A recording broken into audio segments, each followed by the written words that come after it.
everybody, welcome back to my channel. Today I thought I would discuss the absolutely riveting topic of personal statements with you.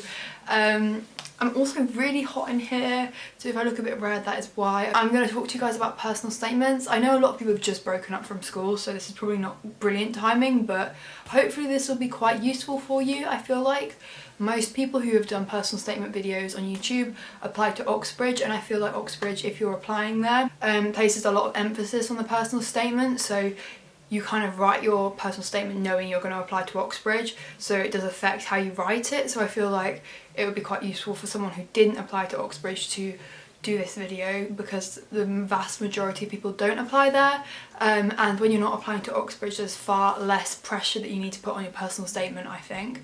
And the main point I want to get across is a personal statement does not need to be stressful at all. It just doesn't need to be stressful. I didn't really get stressed whatsoever while writing mine.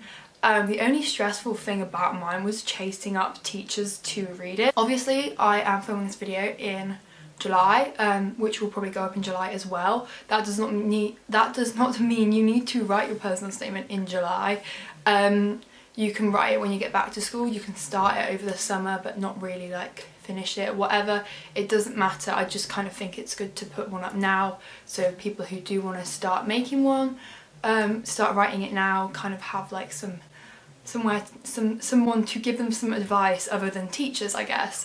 For me personally, I actually wrote mine super early. I did my first draft back in the end of June, beginning of July, because we had like a UCAS week at school, so we were off timetable and we got to go and sit in a room with a specialised teacher and write a personal statement. So I wrote out my full first draft in about 4 hours in one day, but I probably was one of the very few people who did that. I don't reckon other people actually took advantage of it, so and everybody was obviously fine, so I don't think you need to start worrying about it now. But I did find it very nice that I had a whole first draft written when I went into summer, so it wasn't anything I needed to stress about. But loads of my friends only started writing at the end of summer or a few weeks after we got back at school. If you're not going for early deadline, your UCAS deadline is, I think it's the 15th of January, so you really don't need to stress about it too much if you're not applying to Oxbridge. Yeah, that's kind of all I wanted to say about the timings. So just because I'm making the video now doesn't mean you need to start thinking about it and writing it now, but it would reduce your stress a bit if you started, cultivating some ideas. Is that even a word? I don't know. After that 4-minute intro, I'm going to start talking to you about the 10 tips that I have written down. I also wanted to say before I start telling you my advice, if you're not applying to Oxbridge, depending on the course you apply for and where you apply, a lot of unis just won't read your personal statement. If they can see that you're predicted 3A stars, they don't need to read your personal statement to know that you're gonna do well on the course. And if you're an admissions tutor, would you rather just look at predicted grades, or would you rather read millions and millions of personal statements? A lot of 4 out of my 5 unis that I applied to got back to me within a week, one of them in 24 hours.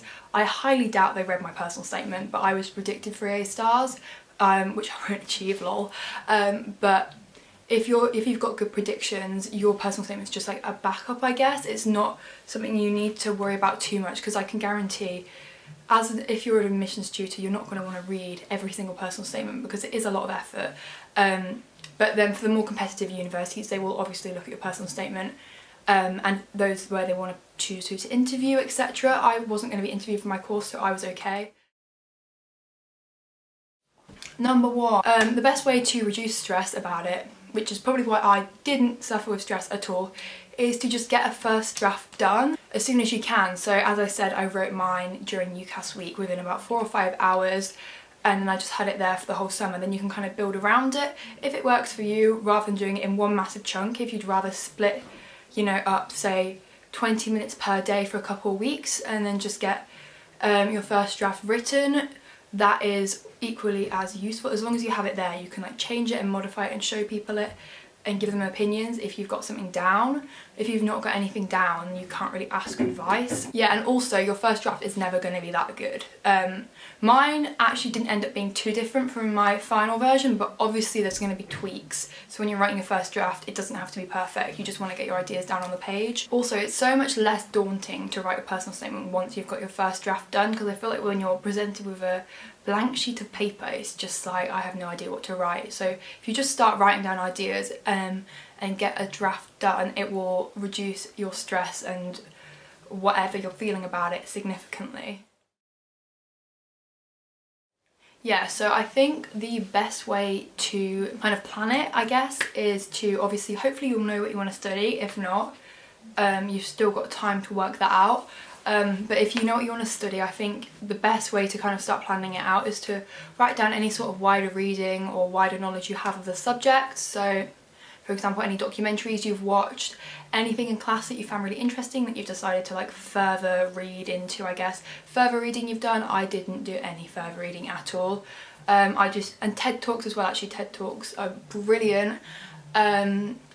Documentaries you've watched on your own, presentations, school trips, as long as they link to your subject in some way, just write it all down and get it all down on a piece of paper. Also, when I went to open days, I don't know if they do them in the autumn open days, but they did do them in the summer ones.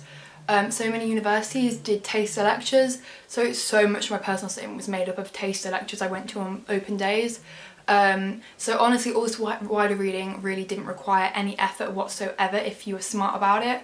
I remember throughout the whole of year 12, teachers went on and on and on about, oh, you should buy this book and read it and do some wider reading, and I just never could be bothered, and I wasn't disadvantaged at all. So as long as you're clever with it, it's fine. Obviously, also you want to get some sort of extracurriculars, you know, DOV, volunteering, clubs you do, whatever, down as well. If you don't have any of those, I'm sure you can think of something that you just genuinely enjoy. And we were told, you know, 80-20, 75-25 split between academic and extracurricular, with obviously academic being the larger percentage, because obviously you're applying to the course. They want to know that you're interested in studying the course.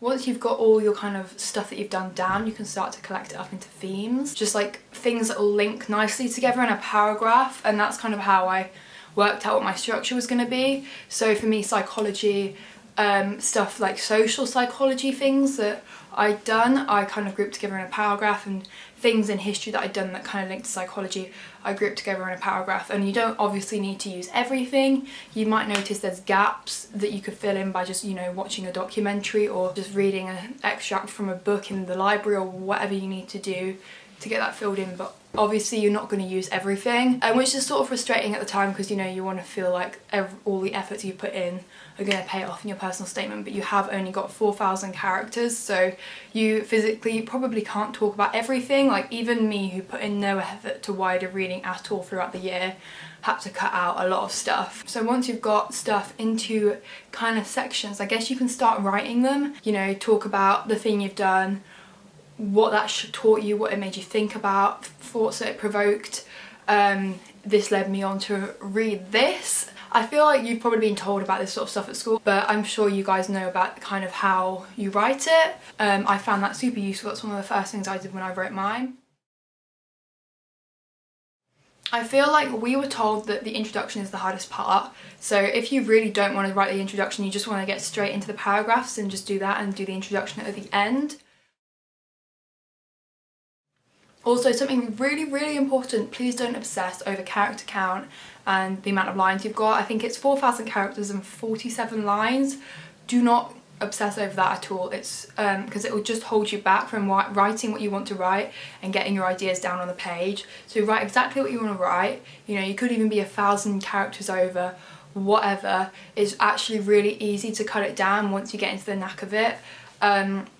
There's so many ways you can shorten sentences by just changing a word, changing several words to one word, cutting out unnecessary words or information, changing a long word to a short word, and also you can just do less paragraphs to get the lines in. So honestly, don't obsess over character count until you've got everything you want and your teachers have okayed your personal statement, if that's how your school is doing it. Also, something else that's important, it's your personal statement, so it's got to reflect you as a person. So don't use fancy long words to make yourself sound clever that you wouldn't use in your daily life, because it will just annoy a admissions tutor mostly. If it's just a word that you wouldn't use, just don't use it. One, it will make your character length longer, which means you'll just have to cut it out anyway in the end. And two, an admissions tutor really doesn't want to read a personal statement that's just difficult to read. You know, they are obviously academics, but you know, it could be like 2 a.m. and they're on their 70th, I don't know why I said that weirdly, they could be on their 70th personal statement. They don't want to read an elaborately written personal statement full of fancy vocabulary that you've got off the thesaurus online. Okay, I just wanted to talk to you about my structure a little bit as well. This is the 7th tip. Yeah, so I kind of based mine around my introduction. So I kind of took a point that I was really passionate about from all the wider reading that I'd done. And I did write this on, I didn't write this first, I think I wrote it after I'd kind of got the general structure of the rest of it down. But I took a point that I was really passionate about. So I think mine was recidivism, so which means reoffending after going to prison, and how the criminal justice system needs to change in order to make it more efficient. And I don't know, I just got really passionate about it. So I took something that I was really passionate about, put it in my introduction, and kind of linked that to why I want to study psychology, because understanding why that happens could be really helpful for society, I guess. And then I kind of linked all my other paragraphs to that same point of how an understanding of psychology can be so influential. So I feel like it made my personal statement quite cohesive. I mean, I hope that's how it came off. But I did get all my 5 offers as well, including one from Bath, which is one of the best unis for psychology in the UK, and they definitely did look at my personal statement because they took months to get back to me. But yeah, that's kind of how I structured mine. Obviously you don't have to do it like that, but yeah, I had my introduction, and I think I had 3 paragraphs, and then plus my extracurricular paragraph at the bottom. My 3 academic paragraphs all linked back to the same point that I kind of brought up in my introduction, but through different reading that I'd done. Okay, the 8th point is kind of contradicting itself, but get opinions of people, because I feel like if you're writing on your own, you kind of need a bit of reassurance, because I feel like nobody really knows what they're doing when they're writing it. Like, you know, I may sound now like I knew what I was doing, but I did not know what I was doing whatsoever. So just like get opinions of people, but don't get too many opinions, especially of people who don't know what they're talking about, who are going to be nice to you because they're your friend or they're your parent. Get an objective opinion, say from a teacher who's knowledgeable on the subject, or maybe be cheeky, email an admissions tutor at your local university. Or if you know people, I knew someone who is head of psychology at a university, I don't want to say which one, but I emailed it to her.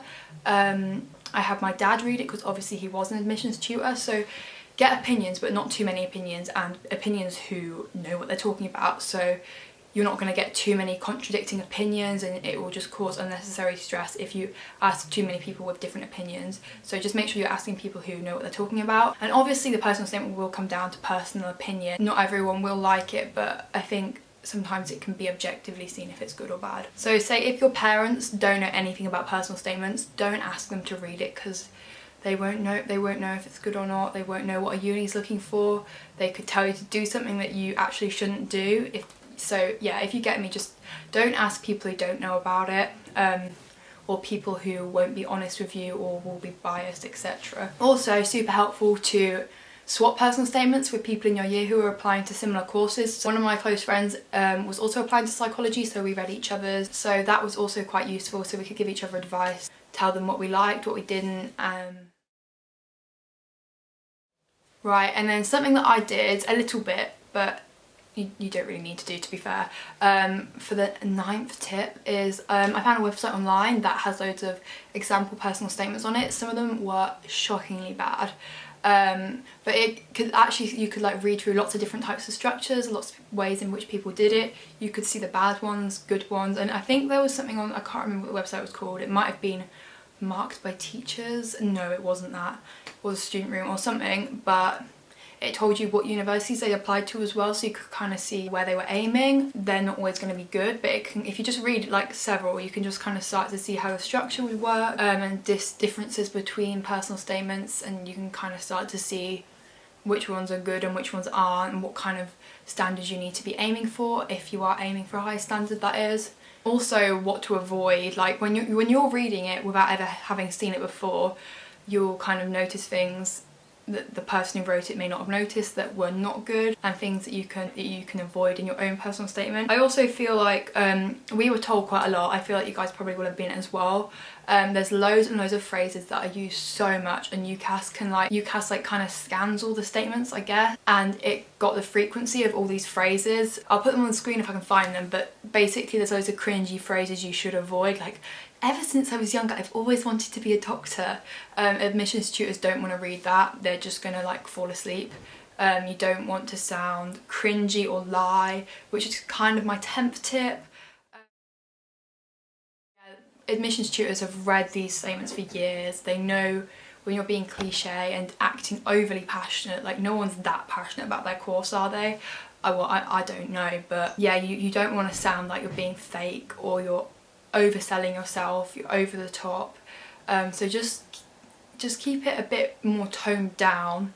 I feel like you've got to show that you care about the course and you want to do it, but you don't want to be overkill. So yeah, I feel like the things on the screen should kind of tell you what I mean, but yeah, don't be cringy or lie. That's kind of about it. There's obviously loads of other study people in the study community have made videos about personal statements, so they'd probably be good to watch as well. But always remember that if you're not applying to Oxbridge, people who did apply to Oxbridge would have been under a lot more pressure to write a really high standard personal statement compared to, say, me, who wasn't.